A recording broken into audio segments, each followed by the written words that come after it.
Sejam muito bem-vindos ao Na Mira da Mídia. Eu sou a Catarina. E eu sou a Gabriele. E como você já sabe, esse é o seu podcast para falar sobre a influência da mídia em casos criminais. Hoje trouxemos o ponto de vista do poder jurídico, mas, como sempre, deixaremos com que ela se apresente melhor. Meu nome é Fernanda, sou advogada criminalista aqui em Curitiba, no Paraná. E eu sou especialista em execução penal, né? Então a maior parte dos meus clientes são aqueles que já foram condenados, né, e estão cumprindo as suas penas, certo? A minha rotina é um pouco tranquila, né? Primeiro porque eu sou advogada autônoma, então eu consigo aí ter a minha liberdade de escolher o horário que eu quero trabalhar, onde eu quero trabalhar, né? Mas também porque nessa fase do processo criminal não se tem muitas audiências, por exemplo, então não precisa se locomover tanto, né, em fórum, em delegacia e tudo mais. A maior parte do trabalho, né, do advogado especialista em execução está justamente na parte teórica, né, porque a gente tem que ficar muito atento ao processo, né, tem que ver se eles deixaram de anexar algo, né? Por exemplo, o cálculo atualizado da pena, né? Que esse cálculo ele tem que ser atualizado anualmente, né? É um direito do preso receber esse cálculo, né? Então, às vezes eles demoram para colocar, tem que ficar em cima, né? Se o preso ele tem algum problema de saúde, precisa de algum tratamento médico que não tem como ser feito no presídio, a gente precisa ficar em cima para pedir, né, esse tratamento externo. Temos que ficar atentos às datas, né, de progressão de regime, de liberdade condicional, né? Muito atenção em questão de falta, né, ver se ele não cometeu nenhuma falta grave e tudo mais. Então, a maior parte do nosso trabalho, né, na execução penal é realmente teórica, não é muito prática. Então, a minha rotina, assim, é bem tranquila. Eu tenho alguns clientes que não são, né, da execução penal, que aí, então, ainda não foram condenados, né, são considerados aí, então, inocentes, e esses, sim, demandam mais trabalhos externos, né, audiências e tudo mais. Mas eu sou especialista em execução penal, né, eu gosto dessa parte e a maior parte dos meus clientes mesmo são dessa parte. Então, é bem tranquilo, é realmente a parte da teoria, de ficar atento a tudo, né? E ali também à disposição, né? Tem que ficar à disposição porque tudo que ele precisar, né, a família vai entrar em contato com a gente pra gente ver o que a gente consegue fazer e tudo mais.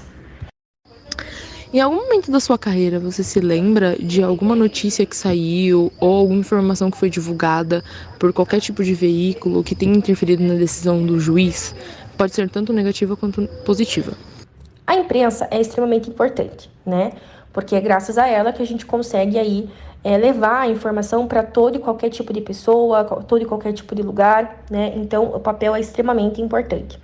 Só que, em relação ao judiciário, né, aos casos criminais, às vezes eu noto de que a imprensa acaba sendo um tanto quanto imparcial, sabe? Acaba sendo um pouco tendenciosa, né, para um lado ali. E claro, sempre o lado de mostrar a coisa ruim, né, da situação, nunca ali a coisa boa, né? E isso influencia demais. Não nas decisões, por quê? Porque o juiz, ele é imparcial, né? O juiz, ele tem que ser imparcial. Se ele não for, né, essa sentença que ele vai dar no final é considerada nula, né, sem validade jurídica. E o processo aí tem que começar de novo, digamos assim, né? Então, eu não acho que a imprensa influencie a decisão em si, né? Justamente pelo fato de que o juiz tem que ser imparcial. Mas ela pode influenciar de outra forma. Por exemplo, o tribunal do júri. Quem são os jurados? São pessoas comuns, né? Às vezes as pessoas realmente se voluntariam, né? Se inscrevem ali, se cadastram. E às vezes simplesmente são intimadas, né? Mas o que eu quero dizer com isso é que são pessoas comuns, pessoas, né? Pode ser eu, pode ser você, né? Enfim. E aí, essa pessoa, né, que foi, então, convocada ali para participar daquele júri, ela tem vida social, né? Então, assim, ela vai estar ali no momento do dia de julgamento, mas depois disso ela vai voltar para casa, vai ver TV, vai mexer no celular, né, nas redes sociais. E aí, dependendo da forma, né, que a imprensa noticiou esse caso, pode ser que influencie essa pessoa, né, que está sendo aí jurada. E aí, no outro dia que ela for ali no julgamento, talvez ela já chegue olhando com outros olhos, entendeu? Pensando de uma outra forma. E não algo assim espontâneo, que ela realmente pensou melhor e tudo mais. Realmente por ter sido influenciada, né, pelo que ela viu ali, pelo que ela leu, pelo que ela ouviu, né, na internet, na notícia, enfim. Então, como eu falei, a imprensa é extremamente importante, né? O trabalho dos jornalistas, enfim, de levar, né, a informação a todos os cantos do país e tudo mais, né? Eu admiro muito, mas assim, eu consigo perceber, né, que em relação ao judiciário, né, aos casos criminais, acaba que a imprensa é um pouco tendenciosa a mostrar só o lado negativo ali, sabe? E realmente acaba ali influenciando, né, negativamente ali as pessoas, né? E isso pode prejudicar, né? Como eu dei o exemplo do tribunal do júri. O jurado pode, né, ter visto alguma notícia na internet ou até mesmo uma reportagem, né, na TV sobre aquele caso em que ele está sendo jurado, né? E aí no outro dia ele já vai chegar pensando de outra forma, né? E não algo que saiu, digamos assim, do coração dele, né? Espontâneo ali. E sim realmente pela influência, né? As pessoas hoje em dia são muito influenciáveis, né? Então, assim, eu acho que tem que ter muito cuidado, né? Muito cuidado em como se noticia, né, os casos criminais, para não ser tendencioso, sabe? Não levar aquela pessoa, quem sabe, a pensar diferente apenas por conta dessa reportagem, sabe? Não mostrar só os lados negativos, né? Claro, eu tô dando esse exemplo do tribunal do júri, né? Então, são casos de homicídio, né? São casos extremamente pesados, né? Claro, né, que são situações assim que a pessoa assim ela já vai, né, achar, já vai ficar meio em choque, enfim, mas assim não mostrar só isso, sabe? Tentar realmente ser imparcial ali, né, na hora de fazer a reportagem, de pegar, enfim, entrevista com um advogado e tudo mais, sabe? Porque como eu falei, a decisão, né, ela não vai ser influenciada pela imprensa, porque isso depende do juiz, que é imparcial. Mas agora, as pessoas, né, são influenciadas, né? E pode ser que essa pessoa seja um jurado. E aí, como é que vai ficar? Entendeu? A gente tem muitos casos aí, né, midiáticos que ficaram super famosos, Suzane von Richthofen, Elise Matsunaga, né?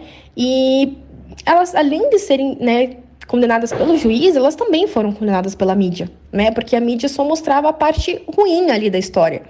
Então, eu acredito que tem que ter mais cuidado, assim, sabe? Da maneira que é contada as histórias, né? As palavras que são usadas, as entonações, enfim, as reportagens, da maneira que elas são produzidas, para não levar a realmente influenciar, né, negativamente aí o público.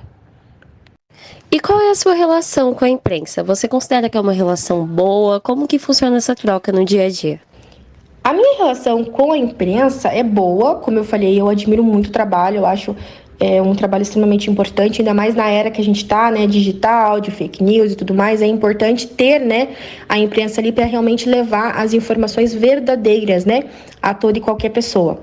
Mas eu acho que tudo tem que ter limite, né? E por que eu digo isso? Porque cada um, né, escolhe ali para fazer na vida o que gosta, né? Então, do mesmo ponto que o jornalista escolheu isso porque gosta, o advogado criminal escolheu isso porque gosta, né? Então, por exemplo, na hora de uma entrevista, algo nesse sentido, tem que ter cuidado, né, nas perguntas e na maneira que essas perguntas vão ser feitas, né? Porque o papel do jornalista é informar, né? Mas, assim, imparcialmente, né? Não ali omitindo sua opinião pessoal, enfim. E eu digo isso porque eu já vi uma vez uma reportagem na TV. Eu não vou falar o caso aqui, porque eu acho que vocês talvez nem conheceriam, né? Aqui do Paraná, vocês acho que são de São Paulo, né? Então não conheceriam. Mas era um caso bem famoso aqui da cidade, né? E aí tem um advogado criminal bem famoso aqui também. E ele tinha pego esse caso. E aí, depois do primeiro dia do tribunal do júri, né, a imprensa estava ali fora e tal, para esperar, né, para fazer entrevista com ele. E eu fiquei muito em choque, porque a jornalista perguntou bem assim, se ele não se sentia mal de escolher esse tipo de coisa, tipo, pra vida, né, de escolher e defender uma pessoa que faz esse tipo de coisa. Eu fiquei muito em choque. E o próprio advogado ficou em choque, ele ficou olhando assim, e ele falou, olha, eu acho que não é isso a questão aqui, né? Você quer falar sobre o caso? A gente vai falar. Mas agora, o porquê que eu escolhi ser advogado criminal, eu acho que não te diz respeito. E aí meio que encerraram, assim, a entrevista, sabe? Também não sei, né, se aconteceu alguma coisa com ela, se chamaram a atenção dela, enfim. Mas Eu achei um absurdo, né? Porque dava para ver nitidamente que ela não concordava com isso, né? De que ela achava realmente que o rapaz era culpado, enfim, e achava um absurdo, né? Alguém defendê-lo, né? Então eu acho que assim, cada um fazendo o seu trabalho, né? Com muito respeito, com muita educação, né? Sem realmente emitir ali opiniões pessoais, né? Então assim, comigo, graças a Deus, nunca aconteceu nada nesse sentido. Eu sou uma pessoa, né, extremamente aí, respeitosa, né, com as outras profissões e tudo mais, mas assim, se acontecesse, eu acredito que eu daria a mesma resposta que esse advogado, né? Olha, se você quiser falar sobre o caso, né, estou disponível, mas agora o porquê que eu escolhi fazer isso na minha vida não vem ao caso, né? Então, apesar de ser aí uma profissão muito importante, eu acredito que realmente tem que ter bom senso, né? E já ocorreu em algum caso que você tenha trabalhado, ou algum caso que você conhece, que a imprensa deu uma notícia que não era verdadeira? Eu nunca tive problema com a imprensa, tá? Em relação de passar informação errada, né, passar informação pela metade. Por quê? Porque os meus casos não são, né, de grande repercussão, não são casos midiáticos, mas eu já vi bastante acontecer, tá? E a minha opinião é o seguinte: nós todos somos humanos, né? Nós todos aí podemos errar, mas é importante que, caso haja então o erro, né, que seja assumido e seja então consertado, né? Assumir o erro e passa então a informação correta. Porque, como eu falei, eu acredito que a imprensa tem muito influência, né, sobre o pensamento das pessoas, né, principalmente quando, né, se trata de casos criminais. Então, às vezes a imprensa passou uma informação errada ali, a pessoa já tirou suas próprias conclusões, já pensou uma coisa, né, e é importante então assumir o erro e passar a informação correta, né, para que essas pessoas não tenham aí essa ideia errada sobre a situação, né. Então, assim, acontece, né? Tá todo mundo sujeito, pode ser com qualquer um, né? Mas é importante que seja assumido, então, né? E consertado, tá? E quais são os detalhes que você pode falar dos casos para a imprensa? Existe alguma informação que você precisa manter guardada até o dia do julgamento? Antes do julgamento, né? Ali antes realmente da sentença, são poucas, tá? Por exemplo, a gente não pode dar informações pessoais, né, dos acusados, ainda mais se for, por exemplo, menor de idade, né, aí sim que não pode mesmo. A gente não pode dizer quais são as nossas estratégias, né. O que a gente pode dizer, basicamente, é o que está sendo feito. Por exemplo, né, então, hoje foi a nossa primeira sessão, né, do Tribunal do Júri, foi ouvido o ofendido, foi ouvido as testemunhas de acusação, as de defesa. Não deu tempo de ouvir todas as de defesa, vai ser ouvido, então, no outro dia, junto com o interrogatório do réu, né? Dando um exemplo aqui do que poderia ser falado, sabe? Então, assim, é mais uma questão processual, né? A gente pode falar questão processual, como que está o processo, né? Em qual etapa, como que está o andamento, né? Mas, assim, agora, informações pessoais do acusado ou opiniões pessoais, você acha que vai dar certo? Isso não tem como, né? Então, realmente, antes ali da sentença, a gente tem que ter bastante cuidado, né, com o que a gente vai dizer. Você tem algum tipo de contato direto com a perícia, com a polícia responsável pelas investigações? Bom, o momento que a gente tem mais contato ali, né, com a polícia é realmente naqueles casos, por exemplo, de prisão em flagrante, né, onde a gente acaba acompanhando aí desde o início do processo, né, ou, por exemplo, uma prisão preventiva ali durante o inquérito policial, as investigações, porque daí a gente tem contato direto, né, com a perícia, com o delegado, né, com o escrivão, com o pessoal ali da delegacia, né. Agora, a partir do momento em que a pessoa já está presa, né, aí a gente tem um pouco menos de contato, porque aí com quem que a gente, né, tem contato? Com os agentes penais, né, os carcereiros, e com o coordenador, diretor do presídio, né. Então, o nosso contato maior mesmo é durante, né, a fase do inquérito policial, ali das investigações, quando ainda se está na delegacia. E você se recorda de algum momento em que as investigações ajudaram a você ganhar ou perder o caso? Bom, teve uma vez que a gente conseguiu aí uma anulação, né, de prova, ainda no período de investigação, né, e que acabou então ajudando aí a defesa. Era um caso de reconhecimento, né, fotográfico, e esse reconhecimento, ele tem todo um procedimento, né, que deve ser seguido aí, conforme o nosso Código de Processo Penal. Na verdade, todas as provas, né, ali diz certinho como que tem que ser obtido e tudo mais. E nesse caso, então, esse reconhecimento ele foi feito de maneira errada, né? Não seguiu ali o que era determinado em lei. Então, a gente conseguiu anular essa prova, né? Era como se ela não existisse, não tivesse validade nenhuma. E isso acabou, então, favorecendo um pouco a defesa, tá? Mas, assim, que eu me recordo, realmente foi essa única vez. Porque, como eu falei, eu não atuo muito nessa parte do início do processo, né? Então, não tenho muitos casos nesse momento processual. E como que funciona a preparação do réu antes do julgamento? Existe alguma preparação de fala, história que ele vai contar para o júri, para o juiz, ou como ele deve se comportar diante do que é falado pela acusação?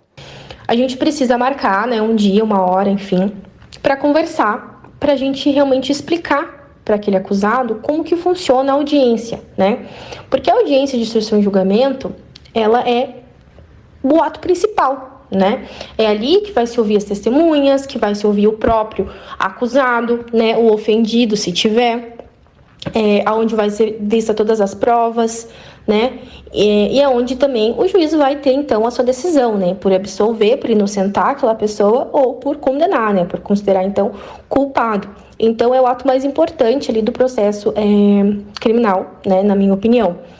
E é uma coisa, assim, que demora, né? Às vezes, dependendo ali do grau do caso, horas e horas. Às vezes também eles não conseguem terminar em um dia só, acaba marcando outro dia, né? Casos de tribunal do júri, com certeza vai mais de 2 dias, né? Então, a gente realmente precisa sentar e conversar com aquele acusado para explicar as questões processuais mesmo, né? Como que funciona a audiência, qual que é a ordem, né? Quem que fala primeiro, o que acontece, né? E, claro, também, né, discutir ali as estratégias de defesa, né? Às vezes a gente precisa que a pessoa realmente fale, às vezes é melhor que a pessoa não fale nada, né? Então a gente precisa orientar e deixar bem claro para que na hora não faça diferente, a gente não tenha nenhuma surpresa, né? Então é muito importante aí essa reunião antes da audiência, né? Claro que essa reunião é muito mais simples quando o acusado está respondendo em liberdade, né? Está solto, porque aí até ele mesmo fica mais, digamos assim, tranquilo. Claro que não fica 100% tranquilo, né? Mas pelo fato de estar solto, né? Não é uma reunião assim tão pesada. Agora, quando a pessoa já está presa preventivamente, é mais complicado, tá? Principalmente porque, infelizmente, tem locais, né, tanto delegacias, presídios, enfim, que não respeitam os direitos do preso em falar reservadamente com o seu advogado e não respeitam também as nossas prerrogativas, né, como advogados, porque tanto na Constituição, né, quanto no Estatuto da Advocacia está, né, escrito que nós temos o direito de conversar com aquela pessoa, seja qualquer hora e qualquer dia, individualmente, né, sem nenhum agente penal, né, sem nenhum carcereiro ali junto, né. Então, às vezes é complicado porque a gente tem que bater boca, né, a gente tem que brigar para conseguir fazer valer esse direito, né, porque não é justo que, né, na audiência ali, na preparação da audiência mais importante ali do caso, a gente não possa conversar separadamente com aquela pessoa, né, e que aquele agente escute tudo que a gente está falando. Então, quando o acusado está preso, é bem mais complicado, tá? Por essa questão, né, que às vezes a gente tem que realmente bater o pé e fazer valer ali os nossos direitos, né, os direitos dele, de conversar individualmente, né? E também porque ele tá mais nervoso, né? Pelo fato de já estar preso, pelo fato de tudo que ele tá passando ali naquela prisão preventiva, né? Que a gente sabe que não é mil maravilhas, né? A maioria, inclusive, tem caso de tortura, né, e tudo mais. Então, assim, essa conversa acaba se tornando bem mais difícil quando ele está preso preventivamente, bem mais pesada, né. Agora, tem que ter, né? Tem que ter, estando preso ou solto, precisa ter essa conversa, como eu falei, para explicar o procedimento, mas também para explicar as estratégias de defesa, né? E existe uma preparação do réu para a imprensa? Então, como ele vai se comportar diante as perguntas ou o que ele deve falar? Olha, eu particularmente sou contra, tá? Eu acredito que não tem necessidade. Porque o que a imprensa vai perguntar? Vai perguntar: ah, foi você mesmo que fez isso? Ou, ai, mas por que você fez isso? Né? Ah, também às vezes perguntam: ah, mas você tá arrependido? E assim, o que ele vai ganhar falando isso? O que a imprensa, o que a população vai ganhar sabendo disso? Absolutamente nada, né? Ninguém vai ter nada com isso. Se alguém tem que ouvir, né, o que levou aquela pessoa a fazer isso ou não, se aquela pessoa tá arrependida ou não, esse alguém é o juiz. E é importante que ele escute para ter, né, ali a base para sua decisão, né? Agora, imprensa e população não vai acrescentar em nada, não faz sentido, né? Não é necessário, na minha opinião. Então, eu particularmente não recomendo, né, os clientes de conversar com a imprensa, tá? Eu acho que realmente não tem necessidade nenhuma, não vai acrescentar em nada, não vai mudar nada. E também tem o fato de que a pessoa vai acabar falando o que não deve, né? Então, eu realmente acho que não tem necessidade, não... Já digo logo de início que não é bom que faça isso, sabe? E já aconteceu de algum cliente seu brigar com a imprensa por eles falarem algo que ele não gostou ou por ter dado alguma notícia que não era verdadeira? Nunca aconteceu com algum cliente meu de brigar com a imprensa ou algo do tipo por alguma informação errada, uma informação incompleta ou algo realmente ali, né, de opinião que tenha sido falado. Porque, como eu falei, eu não tenho casos de grande repercussão, né? Casos famosos, midiáticos, enfim. Mas, explicando, né, o que se pode fazer nesse caso. Nesse caso, obviamente, o primeiro que deve ser feito é realmente entrar em contato, então, né, com a pessoa que deu a informação errada, com a pessoa, né, que deu ali a sua opinião, seu juízo de valor, enfim, e pedir, né, que seja, então, retirado do ar, ou, quem sabe, feito ali um direito de resposta, algo nesse sentido, né? Mas, assim, caso realmente não dê certo, né, a pessoa não faça, então, né, ali o que foi pedido, dá para entrar com uma ação, né, de indenização por danos morais na área civil, né? Mas, assim, na minha opinião, isso é para casos realmente mais graves, né? Não é só um simples erro de informação, uma informação passada pela metade, porque isso, como eu falei ali anteriormente, dá para ser consertado, né? Dá para pegar e assumir ali que a informação foi dada errada, incompleta, enfim, e passar a informação certa. Eu acho que nesse caso é mais realmente quando há crimes, né? Crimes de calúnia, de injúria, de difamação, quando realmente a pessoa que está passando ali a informação dá uma opinião pessoal, um juízo de valor e acaba aí ofendendo, né, a moral da outra pessoa. Então, eu acredito que seja uma medida mais de gravidade, assim, sabe? Em casos mais graves, quando realmente a pessoa realmente extrapola ali os limites, né, do bom senso e acaba, então, falando algo realmente no sentido de ofender, né? Então, claro, se for injúria, né, calúnia, difamação, crimes contra a honra, cabe sim uma ação, né? Uma ação criminal, mas se for realmente só ali algo mais leve, dá para entrar na área civil, né, e pedir uma indenização por danos morais. Bom, Fernanda, queria te agradecer pela participação, pelo tempo que você se dispôs para falar com a gente. Foi um prazer te ter no Na Mira da Mídia. Muito obrigada, Fernanda. Foi uma honra ter você com a gente hoje. Foi muito bom saber um pouco mais como funciona o Poder Judiciário e também ter a sua visão um pouco mais sobre esses casos da mídia. E para a gente falar um pouco de crime, é sempre bom a gente ter esse ponto de justiça. Então, espero tê-la novamente conosco. E é isso, muito obrigada.